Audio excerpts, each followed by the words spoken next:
திருப்பாடல்கள் 22ஆம் அதிகாரம் 11 முதல் 21 வரை உள்ள இறை வார்த்தைகள்.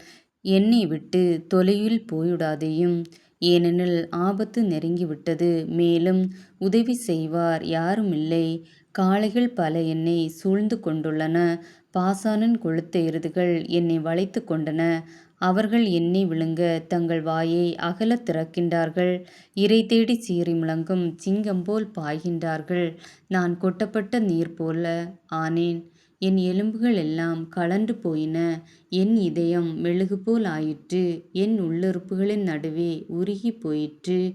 என் வலிமை ஓடுபோல காய்ந்தது, என் நாவு மேலன்னத்தோடு ஒட்டிக்கொண்டது. என்னை சாவின் புழுதியிலே போட்டுவிட்டீர். தீமை செய்வோரின் கூட்டம் என்னை வளைத்து கொண்டது, நாய்கள் என அவர்கள் என்னை சூழ்ந்து கொண்டார்கள். என் கைகளையும் கால்களையும் துளைத்தார்கள், என் எலும்புகளை எல்லாம் நான் எண்ணிவிடலாம். அவர்கள் என்னை முறைத்து பார்க்கின்றார்கள், என் ஆடைகளை தங்களிடையே பங்கிட்டுக் கொள்கின்றனர், என் உடையின் மேல் சீட்டு போடுகின்றனர். நீரோ ஆண்டவரே, என்னை விட்டு தொலையில் போய்விடாதேயும், என் வலிமையே, எனக்கு துணை செய்ய விரைந்து வாரும். வாளுக்கு இரையாகாதபடி என் உயிரைக் காத்தருளும். இந்த நாய்களின் வெறியினின்று என் ஆருயிரைக் காப்பாற்றும். இந்த சிங்கங்கள் வாயிலிருந்து என்னைக் காப்பாற்றும். காட்டெருமைகளின் கொம்புகளில் சிக்கியுள்ள என்னைக் காத்தருளும். இது ஆண்டவரின் அருள்வாக்கு.